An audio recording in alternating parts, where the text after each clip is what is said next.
Class 12th mathematics exercise 6 point और जो विविध प्रश्नावली है प्रश्नावली 6 की उसे आज हम सॉल्व करेंगे। ये फाइनल पार्ट है इस वीडियो का।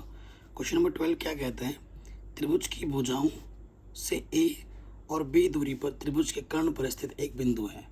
ठीक है, कर्ण बोला है तो कर्ण कहाँ होता है, कौन से त्रिभुज में होता है, समकोण त्रिभुज में होता है कर्ण। सिद्ध कीजिए कि कर्ण की जो न्यूनतम लंबाई होगी वो इतनी होगी। ठीक है, कर्ण की लंबाई को मैं न्यूनतम दिखाना और वो इतनी होगी, ये भी हमें बताना है। तो काफ़ी शानदार क्वेश्चन है। एनसीईआरटी को साइड में रखते हैं और फिगर बनाते हैं। ठीक, सो ये क्वेश्चन नंबर 12। देखिए बेटा, ये आपके पास एक समकोण त्रिभुज है क्योंकि कर्ण की बात हो रही है, तो ये मेरा पूरा कर्ण हुआ। ठीक है, मैं क्या करता हूँ, इसका नाम दे देता हूँ ए बी सी। ये जो भुजा है बेटा, ये मेरी क्या है, कर्ण है। ठीक है, कोई दिक्कत नहीं है। कह रहे कर्ण पर एक बिंदु है। ठीक है, कर्ण पर एक बिंदु है। अगर इस बिंदु को देखोगे तो यहाँ पे कितनी दूरी चला है और यहाँ पे कितनी दूरी चला है। बोल रहे ये जो दूरी चलता है, क्वेश्चन में क्या बोल, त्रिभुज की भुजाओं से ए और बी दूरी पर, ठीक है, त्रिभुज की ए और बी दूरी पर त्रिभुज के कर्ण पर एक बिंदु स्थित है। मान लेते हैं कि यहाँ से लेकर जो यहाँ तक की दूरी है ना, वो ए है, दे रखा है, माना भी नहीं। और यहाँ से लेकर यहाँ तक की जो दूरी है ना बेटा, ये दे रखा है बी। कर्ण पर एक भुजा है, तो कर्ण की लंबाई क्या होगी, A P plus P C. तो ये निकालना पड़ेगा। यहाँ पे 90 का कोण होता है, माना। अगर ये कोण बेटा तुम थीटा मान लोगे तो ये कोण तुम्हारा ऑटोमेटिकली क्या हो जाएगा, थीटा। ठीक है, तो इतना माना मुना ये सब लिख देना। ठीक, अब कर्ण की लंबाई निकालनी है, चूंकि कर्ण की लंबाई L बराबर क्या होगा, A P plus P C. ठीक है बेटा, ये हमें निकालना है। देखो, अब आपको क्या निकालना है बेटा, ये पता है और ये निकालना है। यहाँ पे भी तो 90 का बनेगा, तो लिख दो कि यहाँ पर त्रिभुज ए, इस बिंदु का कुछ नाम दे दो, ए बी सी डी दे दो, त्रिभुज ए पी डी में। ठीक है, कक्षा 10 में पढ़ के आया हूँ, ये निकालना है तुम्हें। ठीक है, कोण के सामने वाली भुजा क्या होती है, लंब, और 90 के सामने वाली भुजा क्या होती है, कर्ण। ठीक है ना, तो तुम्हें क्या क्या निकालना है बेटा, तुम्हें ए पी निकालना है, ए पी बट्टा ए, यानी कि कर्ण बट्टे क्या है बेटा, कर्ण बट्टे में है आपका, ये क्या हुआ, लंब है, ये तो आधार हो जाएगा। आपको पता है लाला आम लाया कच्चा कच्चा आम, है ना। Sine cos tan cosec sec cot. तो कौन सा नियम आ रहा है बेटा हमारे पास, कर्ण बट्टे आधार। तो कर्ण बट्टे आधार क्या होता है, सेक थीटा। यहाँ पे थीटा क्या है, सेक थीटा। तो ए पी का मान हो जाएगा ए सेक थीटा। ठीक है, ए बी का मान हो जाएगा एक सेक थीटा। अब हमें चाहिए होगा यहाँ पर ए बी सी डी से ई मान लो, त्रिभुज सी ई पी में, त्रिभुज सी ई पी में आपको क्या निकालना है, सी पी निकालना है, और पी ही पता है, पी का मान क्या है। देखो, कर्ण 90 के सामने वाली भुजा कर्ण, और कर्ण बट्टा लंब, कर्ण बट्टा लंब क्या होता है, कॉसेक थीटा। तो सी पी क्या हो जाएगा बेटा, बी कॉसेक थीटा। ठीक, अतः इन दोनों के मान ए पी और सी पी के मान को उठाकर हम यहाँ रख देंगे, अर्थात एल बराबर क्या हो जाएगा बेटा, a sec theta plus b cosec theta. इस दूरी को हमें न्यूनतम दिखानी है। ठीक है, इस दूरी को हमें क्या दिखानी है बेटा, न्यूनतम, पहले ही बोल रखा है। अब हमें क्या करना है, अवकलज करना है। पैरामीटर हमारा थीटा है, ए और बी तो दूरी है ना। अब हमें क्या करना पड़ेगा, अवकलज डी एल बट्टे डी थीटा। सेक थीटा का अवकलज क्या होता है, sec theta into tan theta plus B है। कॉसेक थीटा का अवकलज क्या होता है, माइनस के cosec theta into cot theta. ठीक, ये चीज़ होती है उच्चतम व निम्नतम के लिए।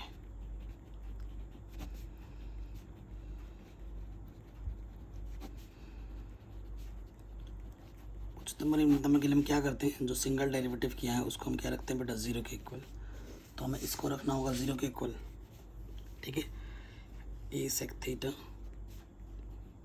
Ten theta plus into minus minus cosec theta into cot theta, इसका मान क्या हो जाएगा, ज़ीरो के बराबर रख दिया। कोई दिक्कत कोई परेशानी नहीं होगी, है ना बच्चों। अब आगे देखो बेटा, थोड़ा इसको सिंप्लीफाई करेंगे। ये तो ए है, सेक को मैं लिख सकता हूँ एक बट्टे कॉस, टेन को लिख सकता हूँ साइन बट्टे कॉस, कॉसेक को लिख सकता हूँ एक बट्टे साइन, कॉट को लिख सकता हूँ कॉस थीटा बट्टे साइन थीटा। ठीक, कोई दिक्कत नहीं है बच्चों। सो यहाँ से अगर इसको सरल करके लिखेंगे ए साइन थीटा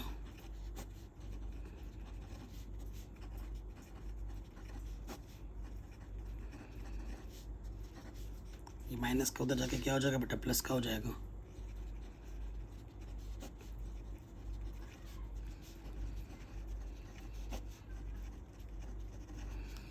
ठीक, सो अगर आप ध्यान से देखें, ये नीचे आ जाएगा, ये ऊपर आ जाएगा। तो sine cube theta cos cube theta b upon a, है कि नहीं। सो टेन क्यूब थीटा ये हो जाएगा बी अपॉन ए। तो टेन थीटा का मान क्या हो जाएगा बेटा, बी अपॉन ए, तीन है ना घात, तो एक बट्टे तीन हो जाएगा। टेन थीटा का मान ये हो जाएगा। ठीक है, अब देखो बेटा, पहले का हमारे पास बहुत टाइम लग चुका है और इसको क्या दिखाना है, न्यूनतम दिखाना है ना। तो हम क्या करेंगे, प्रॉपर वे में लिखेंगे और यहाँ से अगर देखोगे बेटा, थीटा का मान क्या आ जाएगा, टेन इनवर्स बी अपॉन ए, ठीक है ना, इसकी पावर 1/3। ठीक है, ये चीज़ आ गई। अब प्रॉपर देखो, जो लिखेंगे वो एक टाइम बचाने का तरीका है, लेकिन नंबर नहीं कटेंगे, घबराओ मत। और एक तरीका क्या है तुम्हारे पास बेटा, इसका तुम डबल डेरिवेटिव करो और टेन थीटा का मान, ये सब मान यहाँ रखो, और निम्नतम दिखाना है तो डबल डेरिवेटिव पॉजिटिव आएगा। वो भी एक तरीका है, लेकिन उसमें बहुत टाइम लग जाएगा। बट हम टाइम क्यों लगाए, यहाँ लिखेंगे चूँकि टेन इनवर्स पर इस पर डीएल बटे थीटा का मान, तुम्हें निम्नतम दिखाना है ना, तो पॉजिटिव पे ख़त्म करना है, नेगेटिव से पॉजिटिव में बदल रहा है। ये लाइन लिखोगे।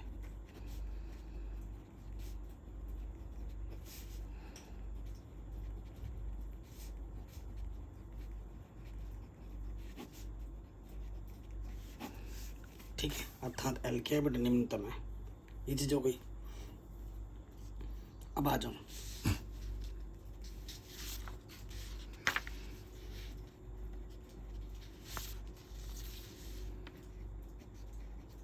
बी अपॉन ए की पावर 1/3 है ना, तो इसकी पावर 1/3, इसकी पावर 1/3। बाकी मान चाहिए होगा। टेन थीटा बराबर क्या होता है, यहाँ का थीटा है, टेन थीटा बराबर क्या होता है, लंब बटे आधार, है ना, लंब बटे आधार होता है। तो लंब हमारे पास क्या है, ये, और आधार हमारे पास क्या है, ये 3। तो कर्ण क्या हो जाएगा, पाइथागोरस थ्योरम लगाओगे, अंडर रूट के अंदर 1/3 का स्क्वायर 1/3 का स्क्वायर। तो इसको जब तुम और हल करोगे तो ये आ जाएगा अंडर रूट के अंदर ए की पावर 2/3 बी की पावर 2/3। ठीक, ये चीज़ आ गई। अब तुम्हें न्यूनतम लंबाई निकालनी है ना, तो ये मान तुम्हें रखना पड़ेगा। सेक थीटा का मान चाहिए, कोसेक थीटा का मान चाहिए, इसका मान निकाल के दिखाना है ना। तो चूँकि सेक थीटा बराबर क्या होता है, कर्ण बट्टे आधार। कर्ण कितना है, सॉरी, और आधार कितना है, ए की पावर 1/3। फिर हमें क्या चाहिए, कोसेक थीटा। कोसेक थीटा का मान क्या होता है, कर्ण बट्टे लंब। कर्ण है हमारा ए की पावर 2/3 और लंब हमारे पास क्या है बेटा, लंब हमारे पास बी की पावर 1/3। अब इन मानों को कहाँ रख देना है, समीकरण नंबर 1 में रख देना है, यहाँ पे हमें रखना है। लिखेंगे समीकरण 1 से एल बराबर क्या था बेटा, a sec theta plus b cosec theta. ठीक है, ए सेक थीटा का मान क्या है बेटा, अंडर रूट के अंदर ए की पावर 2/3 बी की पावर 2/3 है ना, फिर प्लस बी कॉसेक थीटा का मान है अंडर रूट के अंदर ए की पावर 2/3 बी की पावर 2/3 बट्टे में ये। ठीक, इसके बट्टे में गलत पार्ट लिखा नहीं है, ए की पावर 1/3। अब आप खुद देखो बच्चों, इसकी पावर 1 इसकी पावर 1/3 है और ये चीज़ दोनों में से क्या है, ओबानिस्ट है। ए की पावर 2/3 प्लस बी की पावर 2/3 ये ओबानिस्ट है। यहाँ से ए की पावर ये चीज़ और बी की पावर, ठीक, तो यहाँ से बचेगा 3 ए की पावर 2/3।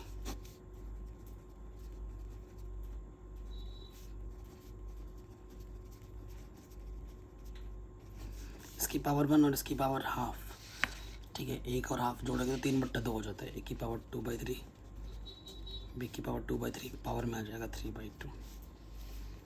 ठीक है, यही हमें सिद्ध करना था। ठीक है, यही हमें ला के दिखाना था आंसर्स में कि न्यूनतम लंबाई इतनी होगी। आ गई, आराम से आ गई। तो ये क्वेश्चन आपका इजीली बन गया। ठीक बेटा, क्वेश्चन पे तो ज़रा ध्यान से देखिएगा प्लीज़। नेक्स्ट क्वेश्चन पे आ जाते हैं। कह रहे उन बिंदुओं को ज्ञात कीजिए जिन पर ये फलन द्वारा प्रदत्त फलन f का स्थानीय उच्चतम बिंदु है, स्थानीय निम्नतम बिंदु है, नत परिवर्तन बिंदु है। ठीक है, ये चीज़ हमें निकालनी है।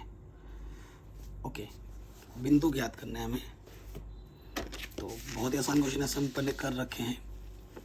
सो देखो बेटा, क्वेश्चन नंबर ये कौन सा है, 13। दिया क्या है,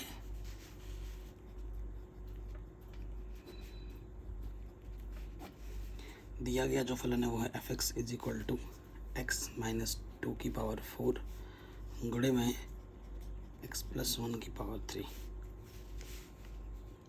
ओके बेटा, तो काम वही करना होता है। हमें क्या करना है, एक बार आप क्रच करना है तो इसमें लग जाएगा फर्स्ट इंटू सेकेंड, पहला वैसे का वैसा गुणे दूसरे का अवकलज प्लस दूसरा वैसे का वैसा गुणे पहले का अवकलज। 4 सामने आ जाएगा, एक पावर कम हो जाएगी। ठीक है, ये चीज़ आ गई। अब देखो बेटा, कॉमन निकालो। x - 2 की पावर मिनिमम 3 कॉमन आ जाएगा और x + 1 की पावर ये चीज़ कॉमन आ जाएगी। अंदर यहाँ से क्या बचा, 3x - 2, यहाँ से बचेगा 4x + 1 1 निकाल दिया हमने। यहाँ से ये चीज़ है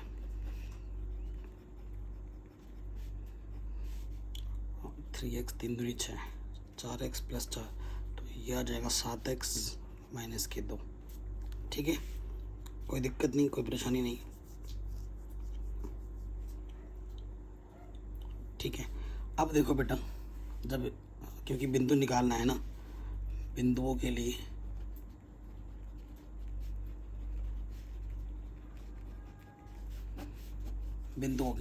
जब इसको 0 रखोगे x - 2 तो x का मान आ जाएगा 2। इसको जब 0 रखोगे x + 1 = 0 तो x की वैल्यू हो जाएगी -1। कितनी बार आ रही है उससे मतलब नहीं है, हमें सिर्फ एक बार ही लेके चलना होता है। तो यहाँ से x का मान आ जाएगा 2/7। 3 बिंदु आ गए। ठीक है, अब इन तीनों पॉइंट पे हमें चेक करना है कि किस पे क्या आ रहा है। ठीक, किस पे उच्चतम है, किस पे निम्नतम है और किस पे नति परिवर्तन है। ठीक, ये चीज़ हमें निकालना है। अब ये मान तुम्हें कहाँ रखना होता है, ये मान तुम्हें यहाँ पे रखना होता है। क्लियर, ये मान तुम्हें यहाँ पर रखना होता है। अब पहले जो क्वेश्चन हमने किए थे उस पर हम क्या देख रहे थे कि ये मान हम डायरेक्ट रख देते थे फलन पे, और जिस पे बड़ा आता था जिस पे छोटा आता उसको बता देते थे। लेकिन अगर तुम देखो यहाँ से तुम अगर 2 उठाकर यहाँ पर रखोगे x की जगह पर, तो ये इसको 0 बना देगा, ठीक है। तो फिर वो दिक्कत हो जाएगी।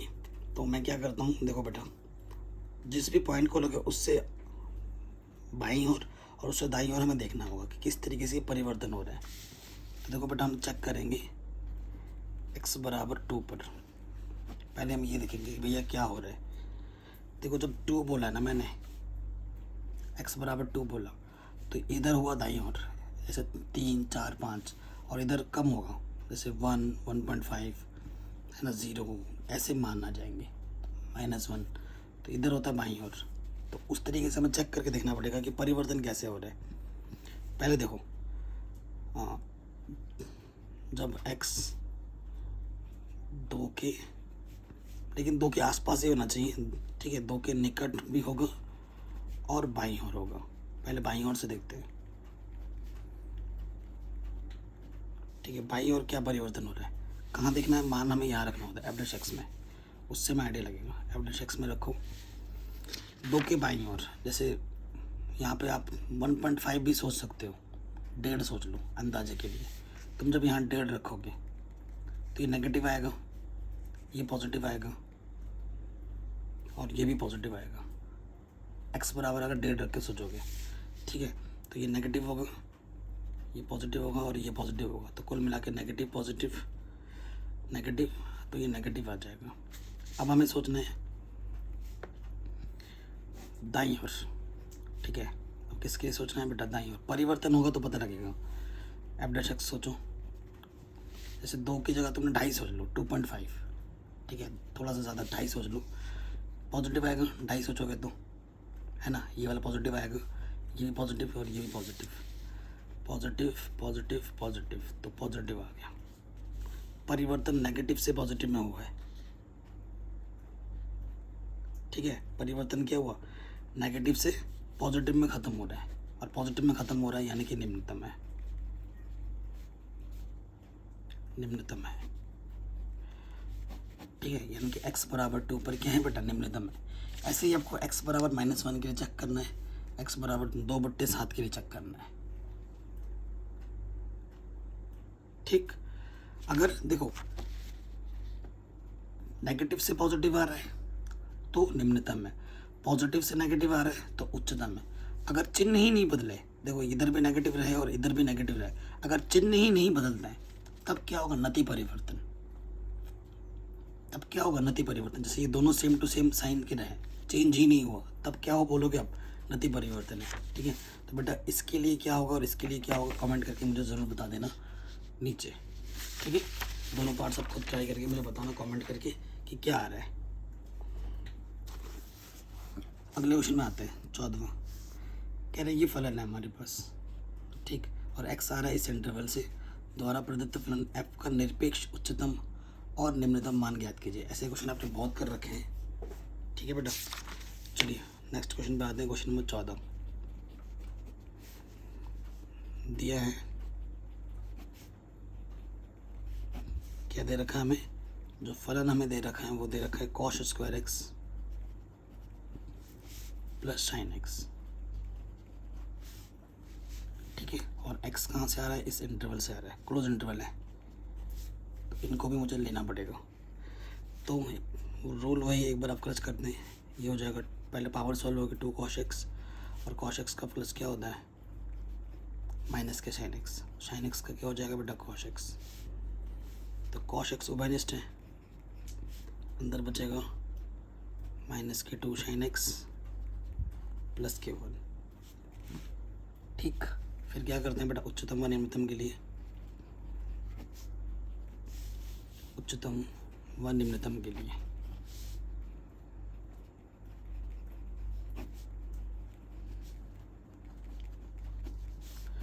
उच्चतम व निम्नतम के लिए क्या करते हैं, जो सिंगल डेरिवेटिव है उसको हम 0 के बराबर रखते हैं, इसको हम 0 के बराबर रखेंगे, cos x माइनस के 2 sin x प्लस 1, ठीक है, इसको 0 के बराबर रखेंगे।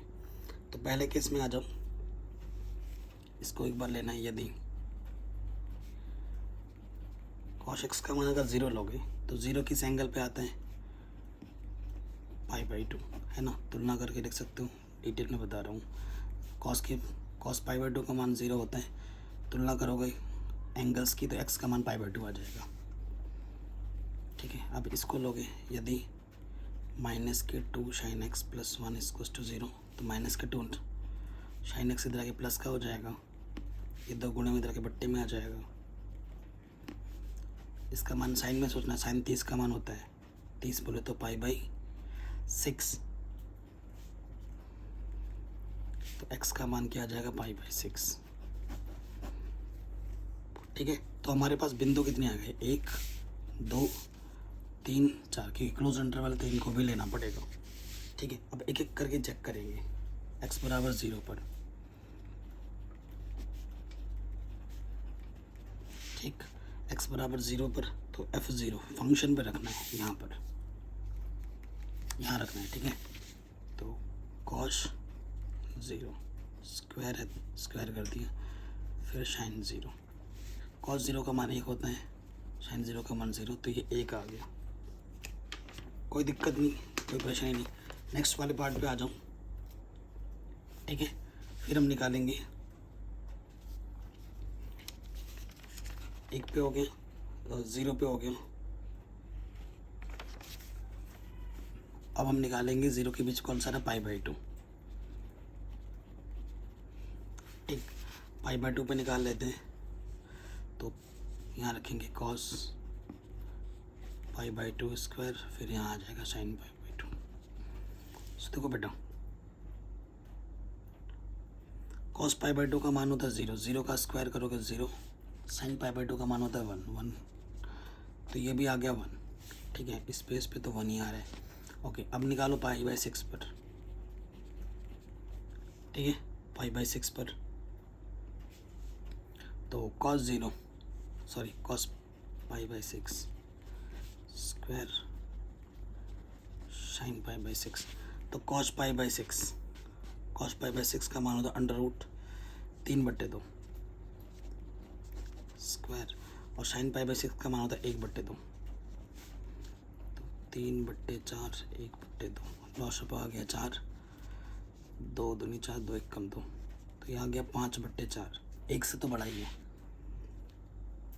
ठीक, 1 से ये क्या है बेटा, बड़ा है।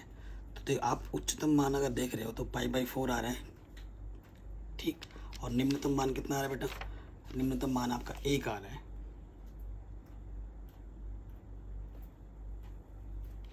ठीक, कोई दिक्कत कोई परेशानी नहीं है। तो आगे बढ़ते हैं नेक्स्ट।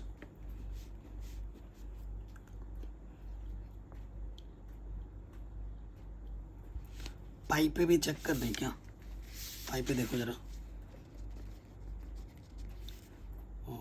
क्लोज इंटरवल बोला था ना पाई, एक बार क्वेश्चन देख लेते हैं। हाँ, तो पाई पे अगर देखेंगे तो cos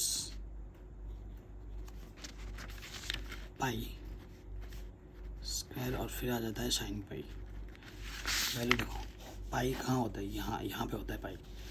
तो sin 0 का मान 0 है, तो sin पाई का मान भी 0 होगा, और cos पाई का मान होता है -k1,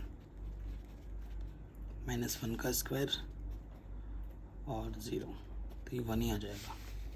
ठीक है, तो ये क्रांतिक बिंदु हो जाएगा। तो ये तो 3 पॉइंट है उसी पे, तो जो सबसे बड़ा मान है वो 5/4 है, और जो छोटा मान है वो 1 है। ये आप लिख दो। आगे बढ़ते हैं नेक्स्ट क्वेश्चन में। क्वेश्चन 15 इम्पॉर्टेंट है। कह रहे सिद्ध कीजिए कि एक आर्क त्रिज्या के गोले के अंतर्गत उच्चतम आयतन को उच्चतम दिखाना है, लंब वृत्तीय शंकु की ऊंचाई इतनी होती है, h को 4r/3 दिखाना है। ठीक है, समझ गए हम क्वेश्चंस। तो आ जाओ, हमारे पास क्या है बेटा, गोला है एक, ये हमने गोला बना दिया। ठीक है, इसके अंदर एक लंब वृत्तीय शंकु है, कुल मिला के शंकु है। ठीक है, ये गोला है, तो ये गोले की का सेंटर है, ये गोले की क्या हो जाएगी बेटा, ये त्रिज्या हो जाएगी। ये भी ऐसे क्वेश्चन आपने पहले भी कर रखे हैं। और ये शंकु की त्रिज्या है, ठीक है। सिद्ध कीजिए कि एक आर त्रिज्या के बोले, स्मॉल त्रिज्या, ये है आर, तो ये भी आर होगा बेटा, सीधी सी बात है ना। इसका नाम दे देता हूँ मैं ए बी सी, ठीक है। मैं मान लेता हूँ कि जो शंकु की त्रिज्या है, ये जो शंकु की त्रिज्या है ना, इसको मैं आर मान लेता हूँ और इस वाले पॉइंट को मैंने एम मान लिया, ठीक है। तो मुझे इसकी ऊंचाई चाहिए होगी, ये है ऊंचाई, ठीक है। हमें सिद्ध क्या करना है, सिद्ध करना है शंकु की ऊंचाई। शंकु की ऊंचाई 4r/3 होगी, ये हमें सिद्ध करना है। ओके, तो बेटा शंकु के आयतन, सॉरी गोले के अंतर्गत उच्चतम आयतन, आयतन को हमें क्या दिखाना है बेटा, उच्चतम दिखाना है। तो देखो बेटा क्या होगा, शंकु के आयतन को हमें उच्चतम दिखाना है। शंकु का आयतन का सूत्र क्या होता है, 1/3 πr²h, πr²h। ये हमें दे रखा है ना, ये हमें दे रखा है आर। तो शंकु का जो त्रिज्या है और शंकु की जो ये ऊंचाई है, इस आर के पदों में निकालनी पड़ेगी हमें, ठीक है। सो देखो बेटा, शंकु की ऊंचाई क्या होगी बेटा, आपको पता ही है, OM + OA, यही होगा बेटा। OM अभी आपको निकालना पड़ेगा, परंतु OA हमें पता है कितना है बेटा, 8। तो त्रिभुज ले लो, त्रिभुज BMO में,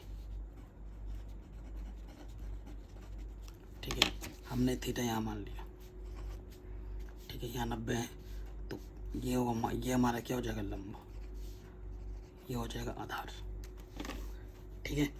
सो क्या करना है हमें, OM निकालना है और ये, अच्छा OM निकालना है और ये पता है, ये पता है R, है ना, इसके पदों में निकालना है ना। तो OM/R, लाला आम लाया, अभी मैंने बस दिखाया था, लाला आम लाया कच्चा आम, है ना। तो यहाँ से होता है sine cos tan cosec sec cot. तो OM हमारा क्या है, आधार, और ये क्या है, आधार/खंड क्या होता है, कॉस थीटा, ठीक। तो OM क्या हो जाएगा, R cos थीटा, ठीक है। सो ये हो जाएगा R cos थीटा + R, तो R उपनिश ले लो, cos थीटा + 1, तो ये होगी शंकु की ऊंचाई। शंकु की त्रिज्या भी निकालो R के पदों में, ठीक है। शंकु की त्रिज्या क्या है बेटा, BM, ठीक। शंकु की त्रिज्या भी निकाल लो, तो देखो, चूंकि BM/R लंब/खंड क्या होता है, साइन थीटा, तो जो BM होगा वो हो जाएगा R साइन थीटा, ठीक है, R के पदों में, तो ये हो जाएगा R साइन थीटा। कोई दिक्कत नहीं, मैंने को त्रिज्या भी मिल गई शंकु की और ऊंचाई भी मिल गई। अब आ जाओ क्वेश्चंस में। शंकु का आयतन, शंकु का आयतन V = 1/3 πr² होता है, ठीक है। तो 1/3 πr, ये मेरा R है, r², और ये मेरा h है ना, R cos थीटा + 1, ठीक। इसको थोड़ा सा सिंप्लीफाई कर लेते हैं, तो π/3 r² और r3, ये आ जाएगा sin² थीटा 1 + cos थीटा, ये हमारे पास V आया, ठीक है बच्चों। ये क्या आ गया बेटा, V आ गया। अब इसको कैलकुलेट करेंगे, किसके रिस्पेक्ट में डेरिवेटिव करना पड़ेगा, थीटा के रिस्पेक्ट में। तो πr³/3, ये तो हो गया कांस्टेंट, है ना, और इसमें लग जाएगा फर्स्ट इंटू सेकंड, पहला वैसे का वैसे गुणे का दूसरे का प्लस, 1 का 0, cos थीटा का प्लस क्या हो जाएगा, माइनस की sin थीटा, दूसरा वैसे का वैसे, पहले का प्लस, पहले पावर सॉल्व होगी 2 sin थीटा और साइन थीटा का प्लस क्या हो जाएगा, कॉस थीटा। बेटा अब प्लस तो आना ही चाहिए आपको। ठीक, यहाँ से देखो बेटा एटलीस्ट साइन थीटा कॉमन है,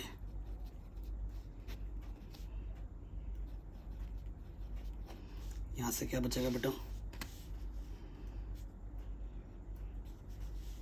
1 प्लस कॉस थीटा, यहाँ से बच जाएगा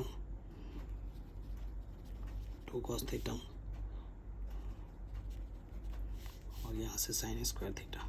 ठीक है ना, ये चीज़ बची। अब कॉस से अगर अंदर गुणा करेंगे तो क्या हो जाएगा,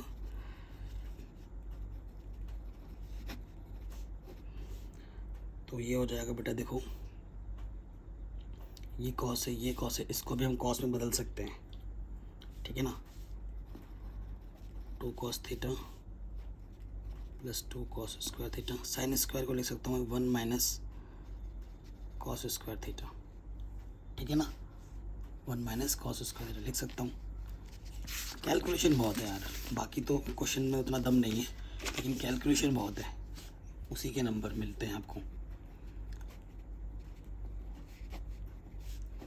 तो देखो यहाँ से क्या बचेगा, ध्यान से देखो, माइनस माइनस प्लस हो जाएगा, 2 cos square theta, 1 cos square theta, क्या हो जाएगा 3 कॉस स्क्वायर थीटा, और फिर यह आ जाएगा 2 कॉस थीटा, और यहाँ से माइनस के 1। देखो कॉस थीटा को तुम अगर x मान लोगे ना तो तुम इसका गुणनखंड बना सकते हो। गुणा करने पे 3 आया और घटाने पे 2, 3 एक कम 3 है ना, 3 cos square theta, 3 cos theta minus के कॉस थीटा, यहाँ से एक जोड़ा, यहाँ से एक जोड़ा, तो गुणनखंड बनाओ, 3 कॉस थीटा ओपनिस्ट, यहाँ से कॉस थीटा प्लस के 1। मैं चाहता तो डायरेक्ट लिख देता हूँ, लेकिन फिर आप परेशान हो जाते हैं कि सर कैसे आया, क्यों आया। जो 2 बार है उसको हम 1 बार लिखते हैं, और जो ओपनिस्ट निकाला उसको दूसरे वाले ब्रैकेट में लिखते हैं। ठीक, कोई दिक्कत नहीं है। इसे हम इक्वेशन नंबर फर्स्ट मान लेते हैं। अब लिखेंगे हम उच्चतम व निम्नतम के लिए।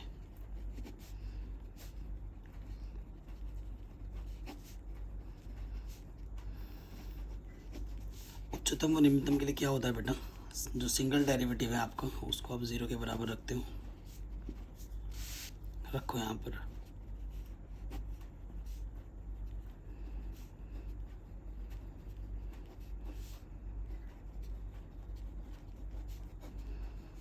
ठीक है, सो देखो बेटा हम क्या क्या नहीं कर सकते। हम साइन थीटा को 0 नहीं ले सकते। क्यों? अगर तुम साइन थीटा का 0 लोगे तो तुम्हारी त्रिज्या 0 हो जाएगी, जो कि इम्पॉसिबल है। तो इसका मान 0 नहीं हो सकता, ये तो 0 नहीं हो सकता, ये कांस्टेंट टर्म है। फिर तुम इसको 0 ले सकते हो क्या, कॉस थीटा प्लस 1 को, कॉस थीटा प्लस 1 को भी तुम 0 नहीं ले सकते। अगर तुम 0 लोगे तो तुम्हारा हाइट भी 0 हो जाएगा, तो ये भी नहीं ले सकते। तो एक ही कंडीशन बची, इसको ही 0 लेना पड़ेगा। ठीक है, तो लिख देना ये 0 है, ये नॉन ज़ीरो है और ये नॉन ज़ीरो है। थोड़ा टाइम है तो एक्सप्लेनेशन भी दे देना कि क्यों नॉन ज़ीरो ले रहे हो। 3 कॉस थीटा माइनस 1, ठीक है, तो 3 कॉस थीटा हो जाएगा 1 के इक्वल, तो कॉस थीटा आ जाएगा 1/3। बताइए यहाँ तक कोई दिक्कत, कोई परेशानी नहीं होगी। ठीक है, अब आपको टाइम बचाना है ना, टाइम बचाना है, उसके पास हमारे तरीके हैं। क्या है, लिख सकते हो यहाँ पर थीटा बराबर कॉस इनवर्स 1/3 पर। ठीक है, तुम्हें क्या दिखाना है क्वेश्चन में बेटा, उच्चतम दिखाना है, तो नेगेटिव पे ख़त्म करना पड़ेगा, आइडिया लग गया। पर dv/थीटा का मान पॉजिटिव से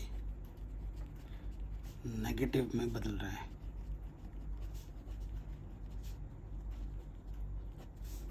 ठीक है, इसलिए फलन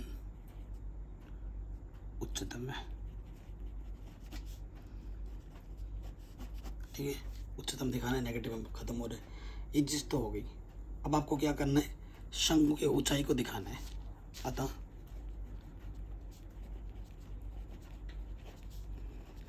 शंकु की ऊंचाई h बराबर हमारे पास क्या था, r 1 प्लस कॉस थीटा, यही था। आर बराबर, और हमें ये सिद्ध करना ऊंचाई को। ठीक, देखो बेटा कॉस थीटा का मान क्या है हमारे पास, 1/3 उठाकर यहाँ रख दो, 3 एक कम 3 प्लस 1/3, तो ये आ गया 4r/3। यही तो सिद्ध करना था, हैंस प्रूव्ड, आराम से हो गया। ठीक, किसी भी क्वेश्चन बेटा प्रैक्टिस तो बहुत ज़रूरी है। आपने एक बार देख लिया तो देखते ही तुरंत आ जाएगा ये ज़रूरी नहीं है, समझ जाओगे, लेकिन करने बैठोगे तो फिर कहीं कहीं अटकोगे, और उसके लिए बेटा आपको खुद से प्रैक्टिस करनी बहुत ज़्यादा ज़रूरी है। अगर नहीं करोगे फिर नहीं होगा। नेक्स्ट क्वेश्चन पे आते हैं बेटा। 16वां क्वेश्चन क्या बोला जा रहा है, मान लीजिए क्लोज इंटरवल ए बी पर परिभाषित एक फलन f इस प्रकार है कि सभी x open interval A B के लिए f' का मान 0 से बड़ा है। तो सिद्ध कीजिए कि ए बी पर एक वर्धमान फलन है। वर्धमान फलन का कॉन्सेप्ट क्या होता है बेटा, कि अगर कोई फलन दे रखा है हमें, और अगर एक बार डेरिवेटिव करते हैं उसका मान ग्रेटर देन 0 होता है, तो वो फलन क्या होता है, वर्धमान फलन होता है। ठीक है ना, तो उसी कॉन्सेप्ट का हम यूज़ करेंगे, और वही चीज़ इसमें दे रखी है। तो देखो बेटा कैसे होगा। क्वेश्चन नंबर कौन सा है बेटा, ये 16। प्लीज़ वीडियो को लाइक कर दो बेटा, अगर अभी तक लाइक नहीं किया है तो। देखो हम मान लेते हैं कि x1 और x2 दो मेंबर हैं इस इंटरवल के, और ये इस तरीके से हैं कि जो ये x1 है ना वो छोटा है x2 से, वह जो ये फलन है fx इस इंटरवल पर क्या है बेटा, अवकलनीय है।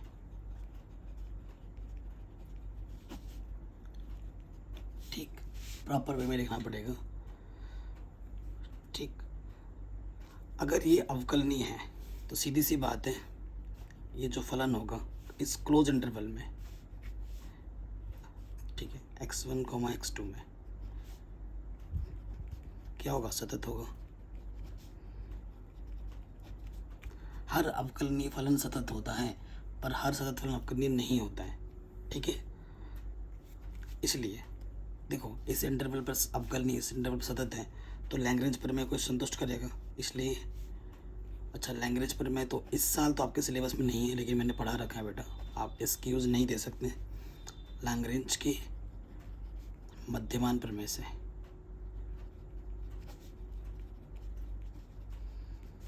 क्या होता है, मध्यमान प्रमेय कि जो f' होता है बेटा वो क्या होता है, fx2 जो बड़ा वाला होता है उसमें से छोटा वाला घट जाता है, और फिर होता है x2 माइनस के x1, यही होता है। प्रश्नानुसार हमें क्या बोला गया है बेटा, कि जो x है वो कहाँ से आ रहा है, इस इंटरवल से आ रहा है, और ये बोला गया कि f' का मान 0 से बड़ा है। ये क्वेश्चन में दे रखा है, तो ये f' है, इसके मान को उठाकर यहाँ रख दो, fx2 माइनस fx1 बट्टे x2 माइनस x1। ठीक है, ये चीज़ आके 0 हो जाएगी, तो क्या बचेगा इस तरफ, fx2 माइनस के fx1। ठीक, नेगेटिव का इधर आके पॉजिटिव हो जाएगा, तो क्या आ जाएगा बेटा, fx2 ये fx1 हो गया। क्लियर, x1 से fx2 बड़ा है,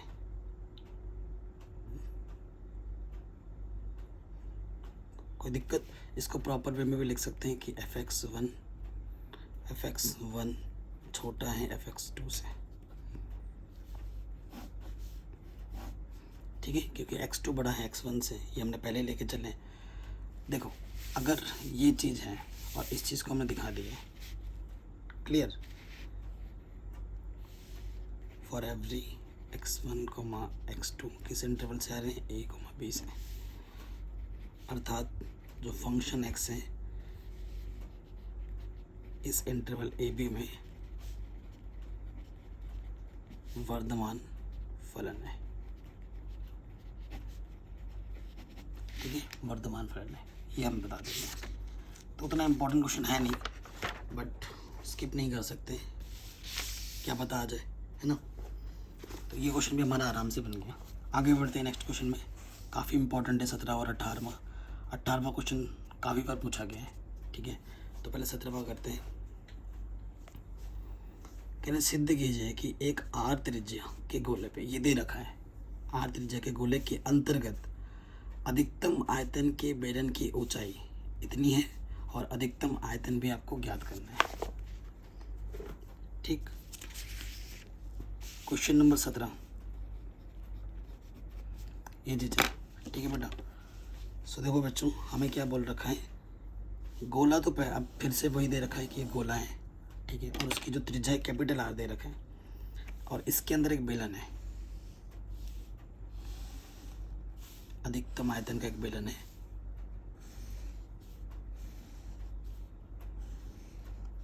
ठीक है, ये बेलन है और ये गोले का सेंटर है।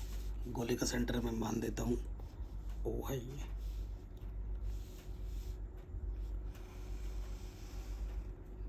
ठीक है। और ये क्या बेटा, ये गोले का क्या हो जाएगा, त्रिज्या, ये भी गोले का त्रिज्या होगा, ठीक है, ये भी गोले का त्रिज्या होगा, ये भी गोले का त्रिज्या होगा, ठीक। तो देखो ये त्रिज्या में कितने दे रखी है, 8, ये हमें आर दे रखी है, ठीक। मैं मान लेता हूँ कि यहाँ पे जो कोण है वो थीटा है, ये सब मान लेना, प्रॉपर लिख लेना। इसका नाम देता हूँ मैं ए, बी, सी और ये डी, ठीक है। इस वाले पॉइंट का नाम मैंने दे दिया ई, कोई दिक्कत नहीं है। अब देखो ये बेलन है, बेलन की त्रिज्या क्या होगी बेटा, ये बेलन की त्रिज्या है, तो बेलन की त्रिज्या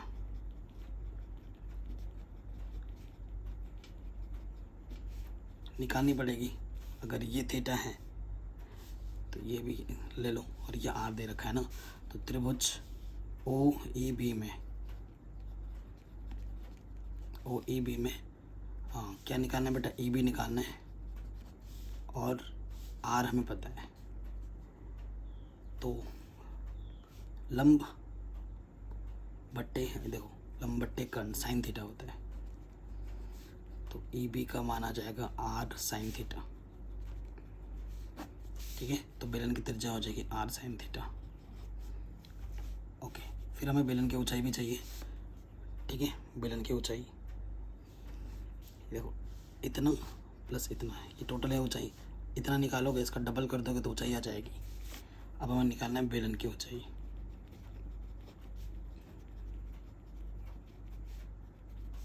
तो बेलन की ऊंचाई क्या होगी, चूंकि ओ ई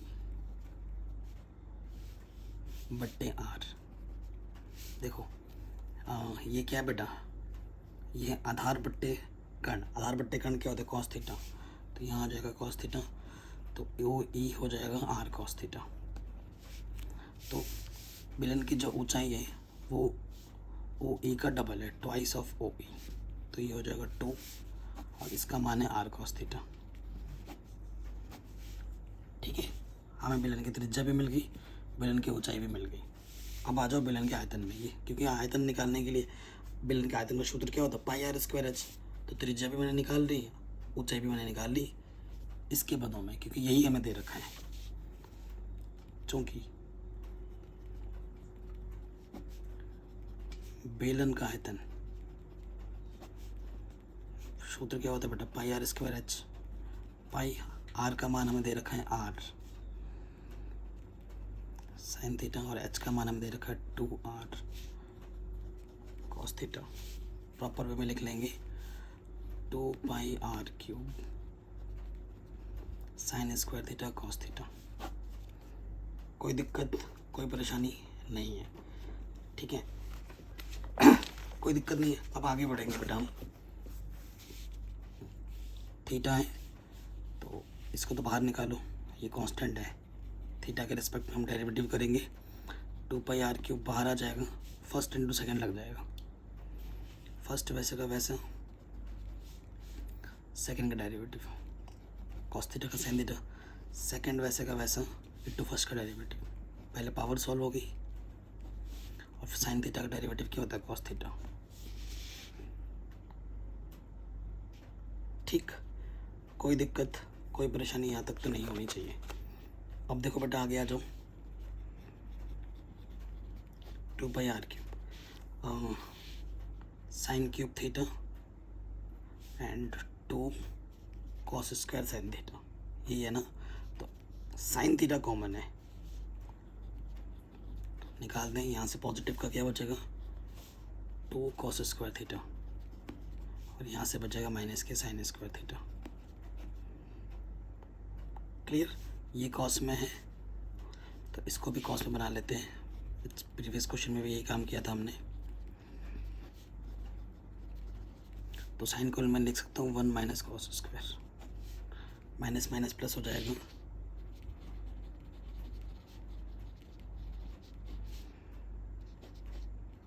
तो यहाँ से 2 cos square minus minus plus 3 cos square theta minus के 1, ये हो जाएगा। अब देखो बेटा, ये तो नॉन जीरो है ही है, उच्चतम व निम्नतम के लिए जब लोगे, चलो पहले लिख लेते हैं उच्चतम व निम्नतम के लिए।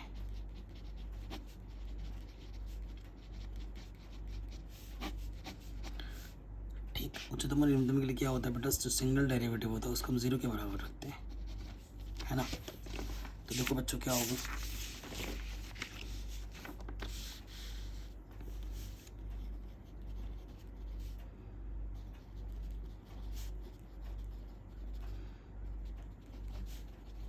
ये चीज़ आपकी 0 नहीं हो सकती क्योंकि 2 पाई आर क्यूब कॉन्स्टेंट है। साइन थीटा को तुम 0 ले नहीं सकते क्योंकि साइन थीटा 0 लोगे तो इसका जो त्रिज्या है वो 0 हो जाएगा, जो कि इम्पॉसिबल है। ये दो 0 नहीं हो सकते तो इसको 0 लेना पड़ेगा, इसलिए 3 cos square theta minus 1 0 plus का 1 हो जाएगा, 1/3 हो जाएगा। कोई दिक्कत यहाँ तक नहीं है। तो कॉस थीटा की वैल्यू क्या हो जाएगी, 1/√3। ठीक, कोई दिक्कत नहीं, कोई परेशानी नहीं। अब आपको क्या करना है, के लिए बोला है क्वेश्चन में अधिकतम आयतन भी ज्ञात करना है आपको, और आयतन को अधिकतम दिखाना है, तो मतलब नेगेटिव पे ख़त्म करना है ना। तो हम क्या लिखेंगे, चूँकि कॉस थीटा बराबर 1/√3 पर dv/d थीटा का मान पॉजिटिव से नेगेटिव में बदल रहा है, इसलिए v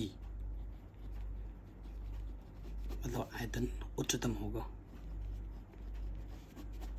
इसको उच्चतम दिखाना था, ओके, ये चीज़ हो गई। अब हमें निकालना है, अब क्या निकालना है बेटा, ऊंचाई, बेलन की ऊंचाई। ऊंचाई हमारे पास क्या था, 2r cos थीटा, है ना। 2r cos थीटा वैल्यू रखो, cos थीटा की वैल्यू क्या है, 1/√3, तो यह आ जाएगा 2r/√3। ये हमें प्रूफ करना था, हेंस प्रूव्ड। ठीक, ये प्रूफ करने के लिए बोला गया था हमें, ऑलरेडी प्रूफ कर दिया हमने, 2r/√3। अब क्या करना है, अधिकतम आयतन भी ज्ञात करना है। ठीक है, अधिकतम आयतन, ये जो अधिकतम आयतन है v, ये हमें ज्ञात करना है। अब आयतन बराबर क्या है बेटा, v बराबर 2 pi r cube sine square theta into cos theta. ठीक है, कोई दिक्कत वाली बात नहीं है। कॉस थीटा हमारे पास मालूम है, ये कॉस थीटा की वैल्यू है, तो साइन स्क्वायर निकाल लो, क्या होता है 1 minus cos square theta. Cos की वैल्यू कितनी है बेटा, 1/√3 स्क्वायर, तो 1/3, तो यह आ जाएगा 3 - 1 यानी कि 2/3। ठीक है, वैल्यू हमें मिल गई जी, यहाँ पर रख दो। इसके जगह पे आ जाएगा 2/3 और कॉस थीटा की वैल्यू कितनी है, 1/√3, तो 2 × 2 = 4 पाई आर क्यूब 3/√3। ठीक है, ये आ जाएगा, क्योंकि वर्ग नहीं, आयतन है ना, आयतन के लिए क्या होता है, घन इकाई। ठीक, यहाँ पे क्या आ जाएगा बेटा, घन इकाई। इतना आंसर आ जाएगा आपका। तो ये क्वेश्चन भी आपका इजीली बन गया। ठीक है बेटा, कोई दिक्कत कोई परेशानी नहीं। अब आते हैं नेक्स्ट क्वेश्चन में।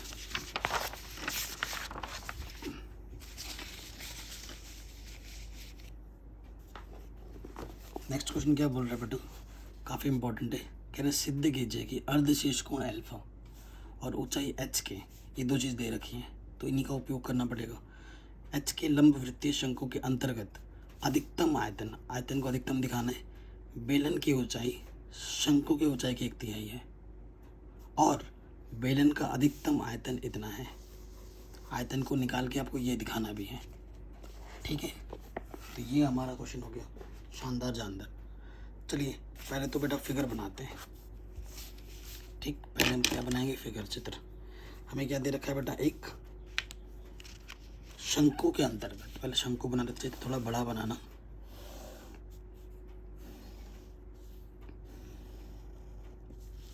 ये शंकु है बेटा, शंकु के अंतर्गत हमें क्या दे रखा है बेटा, एक बेलन दे रखा है।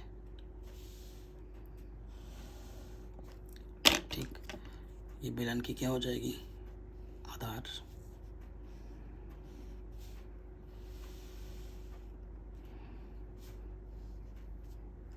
ठीक, कोई दिक्कत नहीं। इसका जो अर्धशीर्ष कोण दे रखा है हमें शंकु का, वो दे रखा है अल्फा। और ऊंचाई जो हमें दे रखी है, टोटल ऊंचाई यहाँ से लेकर यहाँ तक, वो हमें दे रखा है एच शंकु की। ठीक है, कोई दिक्कत नहीं है, नाम दे देते हैं बेटा। ये है ए बी, इस वाले पॉइंट को मैं बी डैश बोल देता हूँ, इस वाले पॉइंट को मैं ए डैश बोल देता हूँ। ठीक, ये इस वाले पॉइंट को मैं बी सी डी, इस वाले पॉइंट को मैं ओ बोल देता हूँ, इस वाले पॉइंट को मैं ओ डैश बोल देता हूँ। ठीक हो गया। सो देखो बेटा, हमें दो चीज़ें दे रखी हैं, एक अल्फा दे रखा है अर्धशीर्ष कोण और एक ऊंचाई दे रखी है हमें। बेलन के आयतन को हमें अधिकतम दिखाना है, तो बेलन के आयतन का सूत्र क्या होता है, पाई आर स्क्वायर एच। तो त्रिज्या और ऊंचाई मुझे निकालनी पड़ेगी। ठीक, कोई दिक्कत वाली बात नहीं है यहाँ पर। अब आ जाओ क्वेश्चन में, बेलन की ऊंचाई। अगर मुझे बेलन की ऊंचाई निकालनी है तो कैसे निकलेगा, देखो बेलन की ऊंचाई ये इतनी है, बेलन की ऊंचाई है ना। तो टोटल में से अगर इतना माइनस कर दोगे तो इतना बचेगा बेलन की ऊंचाई। तो बेलन की ऊंचाई क्या होगी, इस वाला शीर्ष v बोल दिया मैंने, बेलन की ऊंचाई होगी V O minus V O dash. ठीक है, वी ओ डैश। सो मैं मान लेता हूँ, मुझे ज़रूरत पड़ेगी, इसको मैंने x मान लिया, माना। ये जो ए डैश ओ डैश है ना, उसको मैंने x माना है खुद से। ठीक है, तो ये निकालना पड़ेगा मुझे, ये मुझे x है, ये मैंने माना है और मुझे ये निकालना है। तो देखो बेटा, वी ओ डैश बट्टे x। ठीक है, क्या होगा, ये तो कर्ण है, लंब, सॉरी ये क्या है आपका, आधार बट्टे लंब। आधार बट्टे लंब क्या होता है, कॉट थीटा, थीटा की जगह पे अल्फा है, तो वी ओ डैश हो जाएगा एक्स कॉट अल्फा। ठीक है, ये क्या हो जाएगा, एक्स कॉट अल्फा। तो ये एच है और ये हमने माना एक्स कॉट अल्फा। तो ये बेलन की ऊंचाई आ गई। ठीक है, अब हमें बेलन की क्या निकालनी पड़ेगी, बेलन की त्रिज्या तो मैंने क्या मान ली है, एक्स। ओके, अब बेलन का आयतन v, सूत्र क्या होता है बेटा, pi r square H. Are मैंने क्या माना है, x माना है, और h मैंने, मेरे पास क्या है, h minus x cot alpha. ठीक, तो तुमने x अपने से माना है। ठीक है बेटा, तो तुम्हें यहाँ पर जो डेरिवेटिव करना है वो विद रिस्पेक्ट टू x करना पड़ेगा। तो तुम पाई एक्स स्क्वायर से पहले अंदर गुणा कर लो।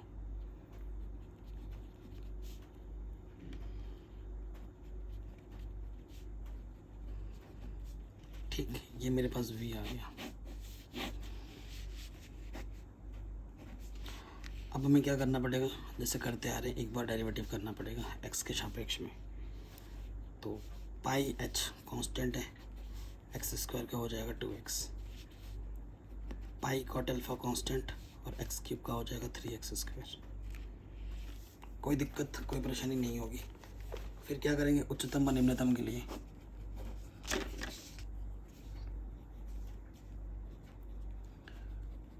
उच्चतम व निम्नतम के लिए उच्चतम व निम्नतम के लिए क्या होता है बेटा, dv/dx को हम 0 के बराबर रखते हैं, इसको हम 0 के बराबर रखेंगे, 2 पाई एच एक्स माइनस के 3x square pi cot alpha. ठीक, यहाँ से क्या उभयनिष्ठ बेटा, वैसे पाई एक्स उभयनिष्ठ है, अंदर बचेगा 2h माइनस के 3x कॉट अल्फा। ठीक, x का मान तुम 0 नहीं ले सकते, पाई तो कांस्टेंट ऑलरेडी है, x का मान 0 नहीं ले सकते क्योंकि ये दूरी 0 हो जाएगी फिर, तो इसको 0 लेना पड़ेगा। पाई आपका नॉन ज़ीरो है, x आपका नॉन ज़ीरो है, इसलिए आपको इसको 0 लेना पड़ेगा क्योंकि इन सब की प्रोडक्ट 0 है। अगर ये नॉन ज़ीरो तो इसको 0 होना ही पड़ेगा। ठीक, यहाँ से मुझे क्या मिल जाएगा, प्लस का इधर आके क्या हो जाएगा माइनस 3x कॉट अल्फा और ये अपॉन में h, ये मुझे x का मान मिल गया।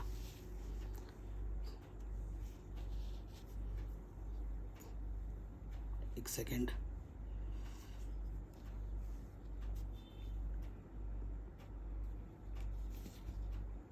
x का मान निकालना है ना, तो 2h बराबर 3x कॉट अल्फा, तो यहाँ से क्या हो जाएगा, 2h बराबर 3x कॉट अल्फा, तो 2h बट्टे में 3, यहाँ से 1 अपॉन कॉट अल्फा हो जाएगा, और 1 अपॉन कॉट अल्फा क्या होता है, tan अल्फा।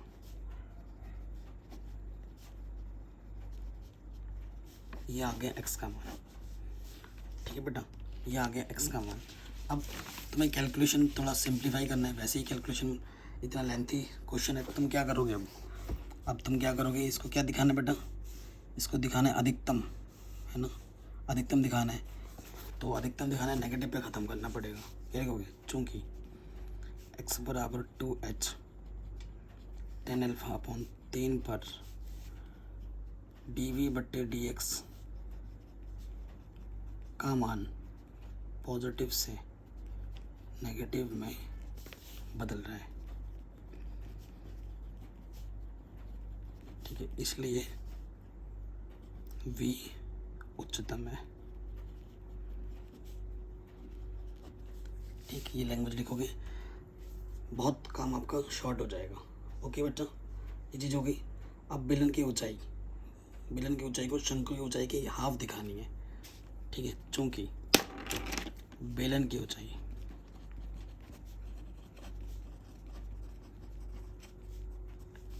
क्या आती है बेटा, h minus x cot alpha, ठीक है ना। तो हम क्या करेंगे, वैल्यू पुटअप करेंगे, h और x कॉट अल्फा, x की वैल्यू रखेंगे यहाँ पर 2h tan अल्फा बट्टे में 3, और यहाँ है कॉट अल्फा। तो tan अल्फा गुणे कॉट अल्फा, इसका मान तो हो जाएगा 1। कक्षा 10 से पढ़ते आ रहे हो, लॉस आ जाएगा 3h माइनस के 2h, तो ये आ जाएगा h/3। h क्या माना था आपने, h माना था h आपको दिया हुआ है किसका ऊंचाई, बेलन की, शंकु की ऊंचाई, बेलन बोल लो, बट्टे में क्या है 3, इधर क्या है बेलन की ऊंचाई। तो हमें यही तो सिद्ध करना था कि जो बेलन की ऊंचाई होगी वो शंकु की ऊंचाई की 1/3 होगी। ठीक है, पहला क्वेश्चन तो ये था, ये वाला हो गया। फिर क्या बोला उसने कि भैया आयतन को इतना सिद्ध करके दिखाऊं। आयतन में भी ये निकाल के रखना है। आयतन कहाँ है बेटा, यहाँ पर, यहाँ रखो या यहाँ रखो, ऊपर रखना, कैलकुलेशन ज़्यादा आसान हो जाएगी। इसको हल करके हमें लाना है। ठीक है, अब हमें क्या निकालना बेटा, आयतन। अब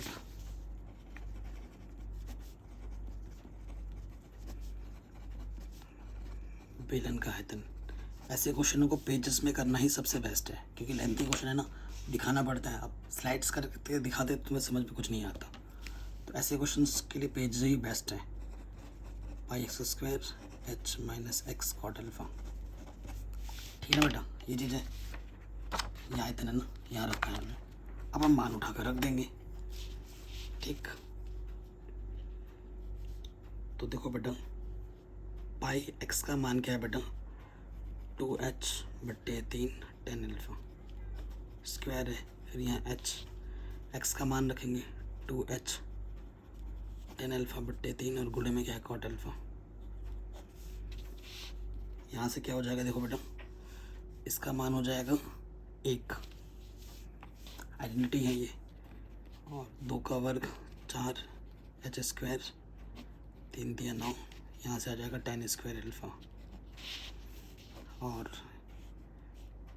यहाँ से आ जाएगा हल करके h/3, ठीक है। तो कुल मिला के आ जाएगा 4πh³ 9 या 27 tan स्क्वायर अल्फा। यही तुम्हें प्रूफ करना था, हो गया आराम से, ठीक। तो ये क्वेश्चन भी तुम्हारा आराम से बन गया, कोई दिक्कत नहीं। अब आते हैं नेक्स्ट क्वेश्चन में। पेज खत्म हो रहा है, पेज निकाल लूँ, ठीक। अब आते हैं नेक्स्ट क्वेश्चन में। अब सारे एमसीक्यूज है, लेकिन सॉल्व करके दिखाना पड़ेगा ना हमें। कह रहे 19 से 24 तक के प्रश्नों के सही उत्तर लिखिए। कहने एक 10 मीटर त्रिज्या के बेलनाकार टंकी में 314 मीटर क्यूब प्रति घंटा, एच है मतलब घंटा, की दर से गेहूँ भरा जाता है। भरे गए गेहूँ की गहराई की वृद्धि दर ज्ञात कीजिए। गहराई की वृद्धि दर हमें ज्ञात करना है, ठीक है। बेलनाकार टंकी, मैं चित्र बना के समझाऊंगा। ये जो टंकी है बेटा वो बेलनाकार है, ठीक है। अब हमें क्या दिया हुआ है वो देखिए, उसी से आइडिया लगेगा।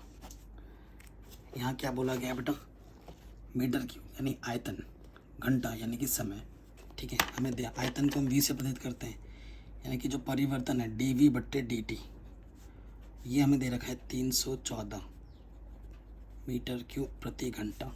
घंटा है तभी टी लगाए हैं, ठीक है। गेहूँ की गहराई में वृद्धि, ठीक है, गेहूँ की गहराई में क्या वृद्धि हो रही है वो आपको बताना है। गेहूँ की गहराई की वृद्धि दर ज्ञात करनी है, ठीक है। मान लेते हैं कि इसकी जो त्रिज्या है वो r है और इसकी जो ऊंचाई है वो h है, ठीक, कोई दिक्कत नहीं है। और जो त्रिज्या दे रखा है क्वेश्चन में वो दे रखा है 10 मीटर, ठीक है। r हमें दे रखा है 10 मीटर, तो गहराई यानी कि ऊंचाई में क्या परिवर्तन हो रहा है, dh/dt, ये हमें निकालना है, ठीक है। देखो v, बेलन का आयतन सूत्र क्या होता है, पाई r स्क्वायर h,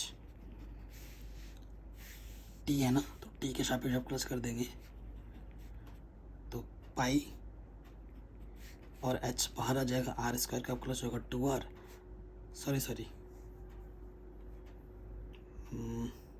गड़बड़ हो गया ना, थोड़ा सा गड़बड़ हो गया, क्योंकि r का मान दे रखा है, r का मान पहले रखना पड़ेगा, पाई ये, तो v का मान हो जाएगा 100 पाई h।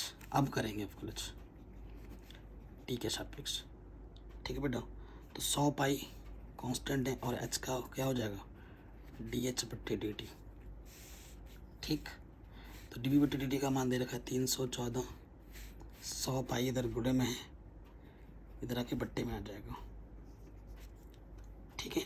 कोई दिक्कत कोई परेशानी यहाँ तक तो नहीं है।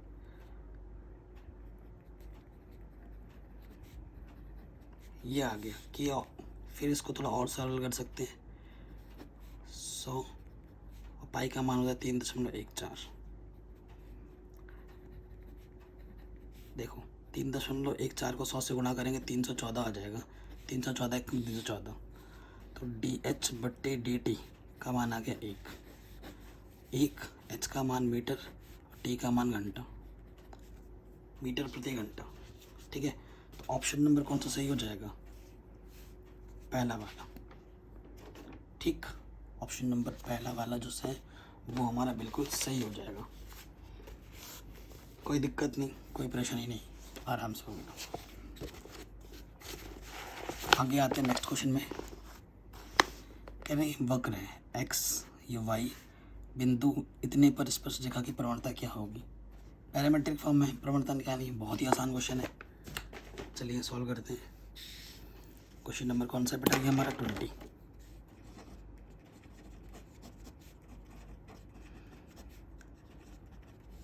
दिया है जो वक्र में दे रखा है एक्स पैरामीट्रिक फॉर्म में t² प्लस के 3t माइनस 8 और वाई हमें दे रखा है 2t² माइनस के 2t माइनस के 5। ठीक है बच्चों, तो सबसे पहले देखो बेटा एक्स हमें बिंदु दे रखा है ना, बिंदु हमें दे रखा है 2,-1 यानी कि ये एक्स की जगह पर, ये वाई की जगह पर है। ठीक है, सो देखो बेटा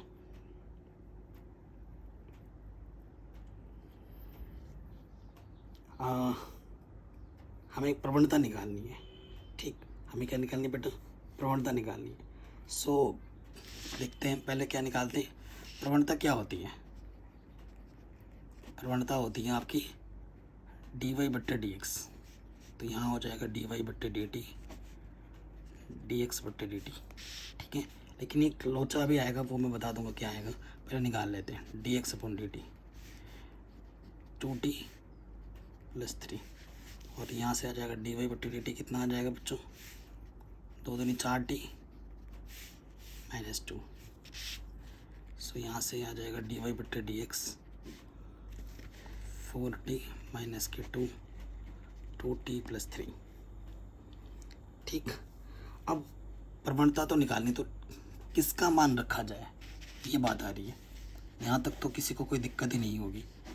अब यहाँ ये प्रवणता आई है, लेकिन ये तुम्हारा MCQ में कोई आंसर नहीं है क्या, नहीं है।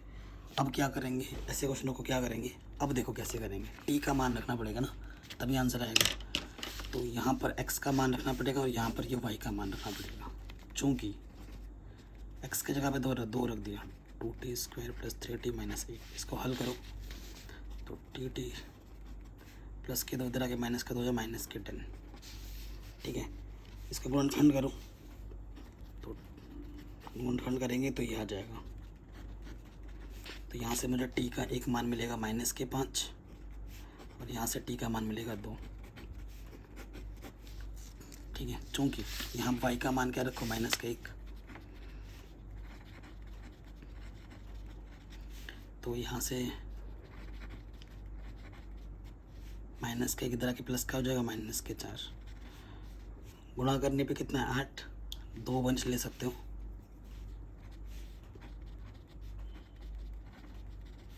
ठीक है, ये आ जाएगा। इसका तुम गुणनखंड करो तो ये आ जाएगा t - 2 t + 1। तो यहाँ से t का मान आ जाएगा 2 और यहाँ से t का मान आ जाएगा -1। तो ऐसा t का मान देखो जो दोनों में है, 2 और ये 2, ये दोनों में सेटिस्फाई कर रहा है, तो यहाँ t के स्थान पर 2 रखना पड़ेगा। ठीक है, तो रखो 2।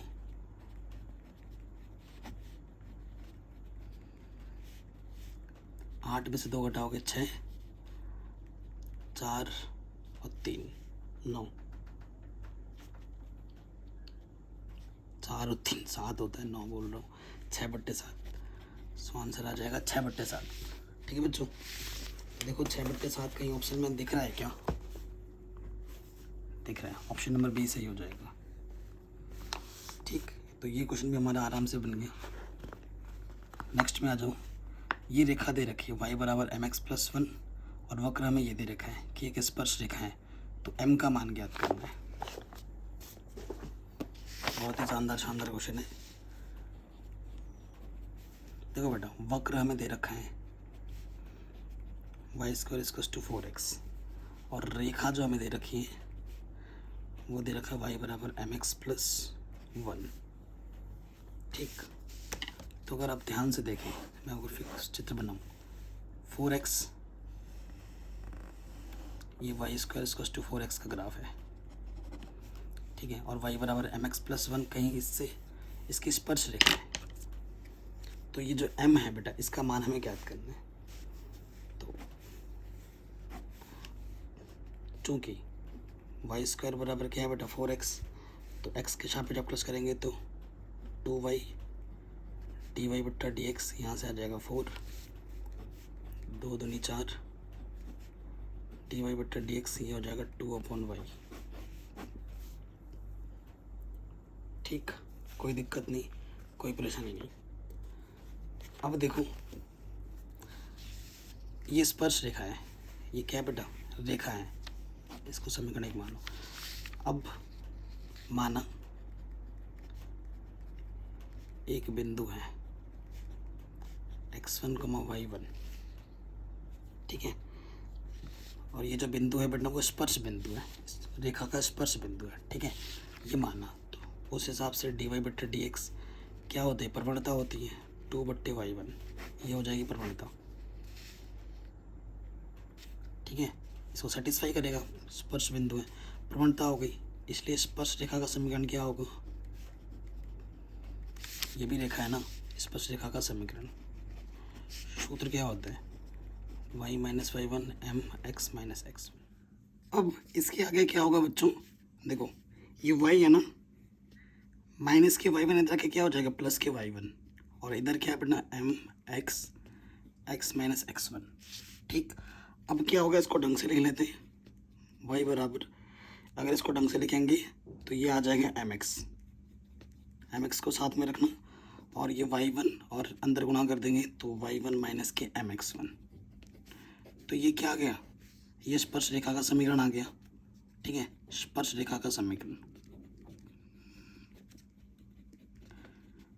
ठीक है। और एक स्पर्श रेखा का समीकरण हमें पहले ही दिया हुआ है, ठीक है, y बराबर ये तो आया ही है, और एक ये हमें दे भी रखा है y बराबर mx प्लस 1, ये भी दे रखा है। तो समीकरण ए और बी की क्या कर दोगे, तुलना कर दोगे, तो यहाँ लिख देंगे समीकरण ए व बी से, ठीक है, y बराबर mx y बराबर mx, इसके जगह पे क्या आ जाएगा 1, ठीक है, इसके जगह पे क्या आ जाएगा y1 माइनस mx1, इसके जगह आ जाएगा 1, ठीक है, कोई दिक्कत नहीं है। अब देखो बेटा, अब ध्यान से देखना, m के जगह पे मैं मान रख सकता हूँ, क्योंकि ये जो dy बटा dx होता है ये m के बराबर होता है, m बराबर था 2/y1, है कि नहीं, तो ये मान मैं यहाँ रख सकता हूँ m की जगह पर 2/y1, और x1 की जगह पे भी मैं मान रख सकता हूँ, कैसे, देखो बेटा x1 तुम मान कैसे रख सकते हो, ये जो वक्र है, ठीक है, ये वक्र हमारा Y square equals to 4x है, ये पी पॉइंट बोला है मैंने, ये है x1 y1, तो ये जो बिंदु है इस वक्र से होता हुआ जा रहा है, तो जब यहाँ पर रखोगे चूंकि करके लिख सकते हो y1 का स्क्वायर इक्वल्स टू 4x1 हो जाएगा, तो x1 का मान क्या हो जाएगा y1 स्क्वायर बट्टे में 4, ठीक है, तो तुम ऐसे चूंकि करके रख सकते हो, चूंकि x1 बराबर कितना है बेटा y1 का स्क्वायर बट्टे में 4, तो ये रख दो बराबर 1। सो देखो बेटा यहाँ से क्या होगा, 2 1 दूनी 4, 1 y1 बचेगा, तो यहाँ से देखो बेटा, यहाँ से y1 बचेगा और यहाँ से y1 बट्टे 2, ठीक है, तो 1 y1 में से जब आधा y1 कटेगा तो आधा y1 बचेगा, है ना, हल कर लोगे तो यही आएगा, 2 1 कम 2, तो y1 का मान कितना आ गया बच्चों 2, हमें y1 का मान नहीं, हमें m का मान निकालना है, और m हमारे पास क्या था बेटा 2/y1, और y1 का मान कितना है बेटा 2, तो 2 1 कम 2, सो आंसर आ जाएगा 1, ठीक है, आपका आंसर कितना आ जाएगा बच्चों 1 आ जाएगा, कोई दिक्कत नहीं, ठीक है बेटा। आगे बढ़ते हैं नेक्स्ट क्वेश्चन पे, पेजेस बंद हो गए यार, सो देखो आपका आंसर कितना आ जाएगा 1। नेक्स्ट क्वेश्चन पे आते हैं, कह रहे ये जो वक्र है बिंदु 1 1 पर अभिलंब का समीकरण ज्ञात कीजिए, तो बहुत ही आसान क्वेश्चन है बेटा। सो 22 नंबर पे आ जाओ। सो देखो हमें क्या दिया है बेटा, वक्र जो दे रखा है बेटा, वक्र हमारे पास क्या दे रखा है 2y प्लस के क्या दे रखा है बेटा एक्स स्क्वायर, और इधर दे रखा है 3, ठीक है, ये वक्र है, और बिंदु भी हमें दे रखा है, बिंदु दे रखा है 1, बिंदु दे रखा है, बस अभिलंब की प्रवणता मिल जाए तो अभिलंब का समीकरण हम निकाल देंगे, है ना। तुम क्या करेंगे, आप क्रच करेंगे differentiate with respect to X, ठीक है। सो ये हो जाएगा 2y का हो जाएगा dy बट्टे dx, और एक्स स्क्वायर का हो जाएगा 2x और 3 का हो जाएगा 0। ठीक, सो देखो 2 ओवनिस्ट आ जाएगा, ओवनिस्ट प्लस का 2x इधर आ गया, माइनस का 2x, 2 से 2 कट गया। तो dy बटे dx को हम प्रवणता बोलते हैं और प्रवणता का मान निकालना है 1,1 पर, मतलब x के जगह पे हमें क्या रखना है 1 और y की जगह पर हम 1 रख सकते हैं। तो यहाँ पर क्या है बेटा माइनस का x, तो यहाँ माइनस के 1 हो जाएगा। तो m हमारे पास आ गया माइनस के 1, इसलिए अभिलंब की प्रवणता कैपिटल M क्या होगी माइनस के 1 अपॉन m, m का मान है ये, तो कैपिटल मान m का मान आ गया 1। ठीक है, अतः अभिलंब का समीकरण, अभिलंब का समीकरण सूत्र होता है y माइनस के y1 capital M x minus के x1। ठीक है, ये हमारा x1 है, ये हमारा y1 है।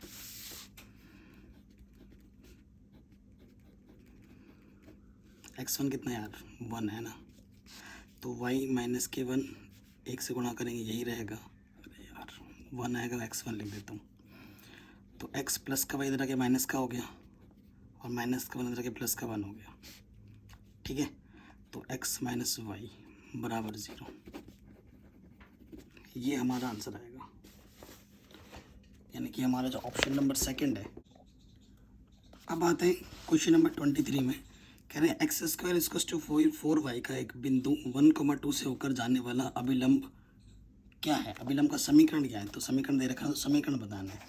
तो देखो बेटा ध्यान से देखना, 1,2 से जाने वाला अभिलंब का समीकरण निकालना है आपको। सो क्वेश्चन नंबर क्या है बेटा, ये 23 है। ठीक, आपके पास एक वक्र है, फिगर समझाने के लिए कुछ भी बना लो। वक्र क्या दे रखा है बेटा, वाई स्क्वायर इक्वल्स टू क्या दे रखा है 4y दे, sorry X square equals to 4y दे रखा है। ओके, और अभिलंब जो जाती है वो जाती है 1,2 से। ठीक है, तो उसका समीकरण निकालना है। 1,2 से तो जाती है, लेकिन समीकरण जो निकालना है अभिलंब का, बिंदु मुझे नहीं पता, बिंदु निकालना है पहले। माना वो बिंदु कितना है बेटा x1, y1 है। ठीक है, ये मैंने मान लिया। तो जो वक्र दे रखा है बेटा, चूंकि जो वक्र दे रखा है, वक्र क्या है बेटा x square equals to 4y। ठीक है, आप क्लच करेंगे तो क्या हो जाएगा, x के सापेक्ष 2x 4 dy बट्टे dx, है ना, 2 दूनी 4, तो ये बट्टे में आ गया dy बट्टे dx, यानी कि dy बट्टे dx मतलब प्रवणता x बट्टे 2 आ गई। ठीक है, x बट्टे 2 आ गई। अब ये जो प्रवणता इस पॉइंट से होकर जाती है, तो इसको सेटिस्फाई करेगी। तो कुल मिलाकर इसको हम लिख सकते हैं m जो होगा बेटा वो होगा x1 बट्टे 2। तो अभिलंब की प्रवणता क्या होगी,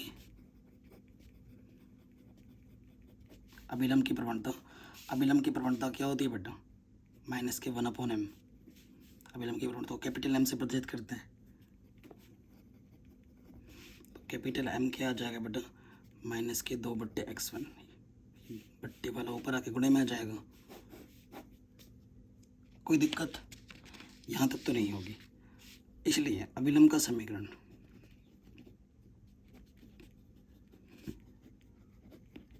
अभिलंब का समीकरण का सूत्र क्या होता है बेटा, y माइनस के y1 capital M x minus के x1। ठीक, अब ये जो है अभिलंब वो किस पॉइंट से जाता है, 1,2 से जाता है।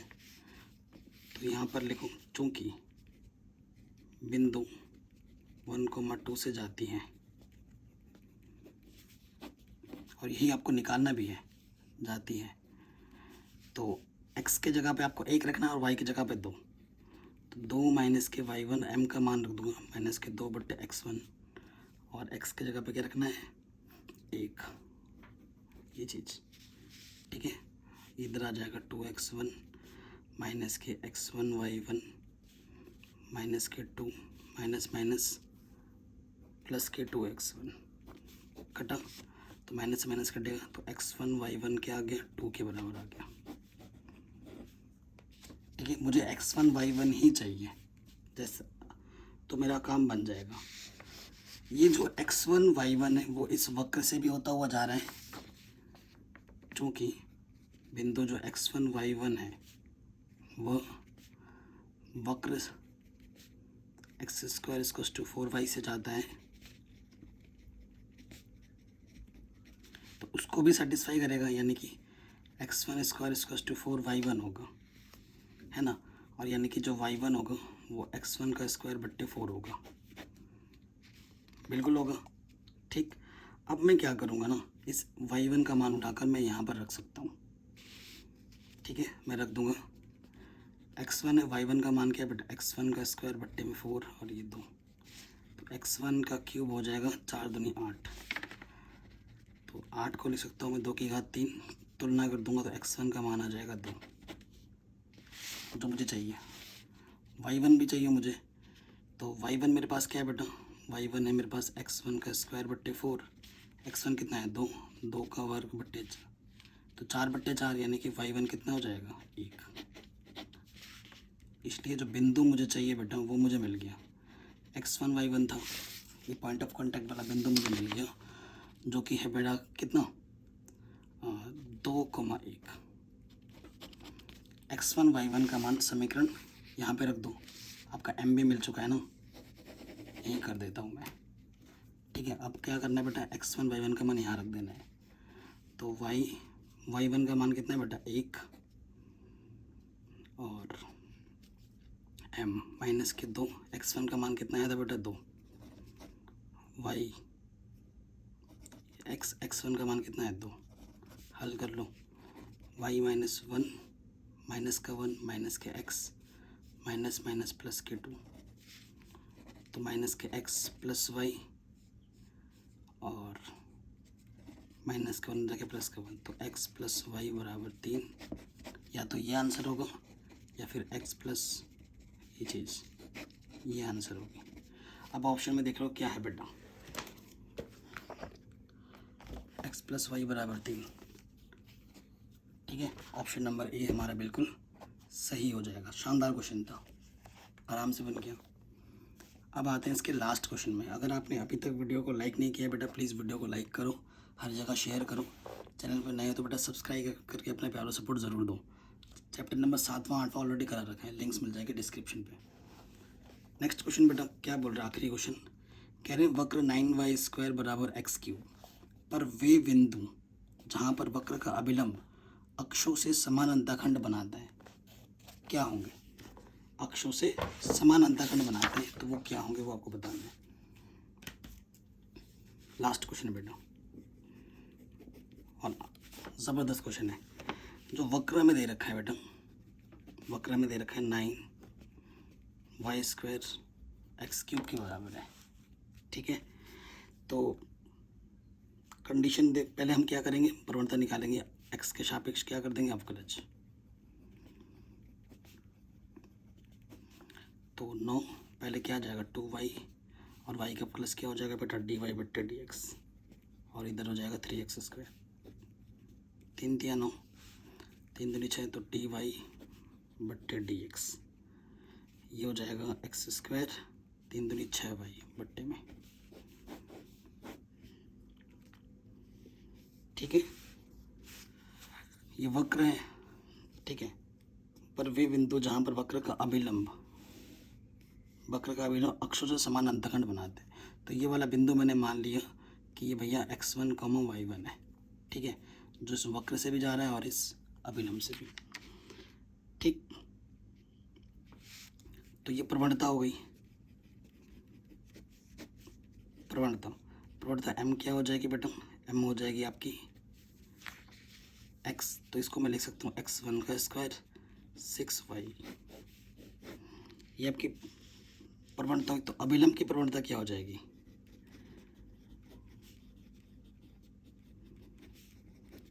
माइनस के 1/m होती है ना, तो माइनस ये वैल्यू यहाँ रखेंगे तो ये बट्टे वाला ऊपर आ जाएगा, तो ये हो जाएगा माइनस की 6y1 बट्टे x स्क्वायर।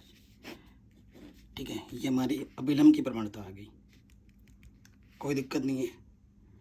देखो प्रश्नानुसार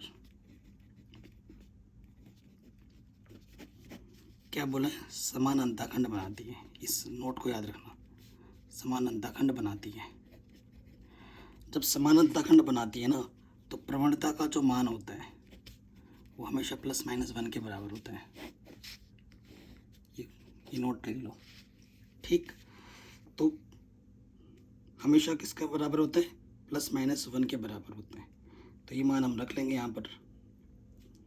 ये हमारी प्रवणता है अभिलंब की, तो यहाँ रखेंगे तो ये आ जाएगा -6y1 बट्टे x1 का स्क्वायर +-1। ठीक, तो यहाँ से क्या हो जाएगा, देखो बेटा 6y1, यहाँ से ये आ जाएगा +-x1 का स्क्वायर। कोई दिक्कत नहीं, कोई परेशानी नहीं। हमारे पास जो वक्र है बेटा वो है 9y² बराबर x3। इस वक्र पे ही ये बिंदु है, तो ये बिंदु इसको संतुष्ट करेगा। चुंकी करके लिख सकते हो 9, डिटेल में लिख सकते हो ना, 9y² बराबर x1³ लिख सकता हूँ मैं। इसको फिलहाल समीकरण ए बोल देता हूँ, इसको समीकरण नंबर बी बोल देता हूँ। ठीक, कोई दिक्कत नहीं है। अब मैंने क्या करना है ना, यहाँ से y1 का मान उठाता हूँ। यहाँ से y1 का मान क्या हो जाएगा बेटा, x1 का स्क्वायर +- बट्टे में क्या आ जाएगा 6। ठीक, ये y1 का मान आ जाएगा, उठाकर मैं यहाँ पर रख देता हूँ। तो यहाँ से आ जाएगा, स्क्वायर है तो x ± कुछ भी हो, स्क्वायर करने पे तो प्लस ही हो जाएगा, है कि नहीं। तो यहाँ से आ जाएगा 9, स्क्वायर था ना, 2 x1 की पावर 4 और 6 छंग 36 हो जाएगा, x1³। 9 चौको 36, एक पावर बचेगी। तो x1 का मान कितना आ गया, 4। x1 का मान कितना आ गया, 4। अब x1 का मान उठाकर तुम यहाँ रख दो, तुम्हें y1 का मान मिल जाएगा। ठीक, मैं यहीं कर देता हूँ, पेज बचाता हूँ। चूँकि y1 हमारे पास क्या था, ± x1 का स्क्वायर बट्टे में 6, तो 4 रखोगे ±4 का वर्ग, ये चीज़ है ना। तो 4 का वर्ग क्या हो जाएगा, 16 बट्टे 6, 2 3 6, 2 8 16। तो y1 का मान आ जाएगा ±8 बट्टे 3।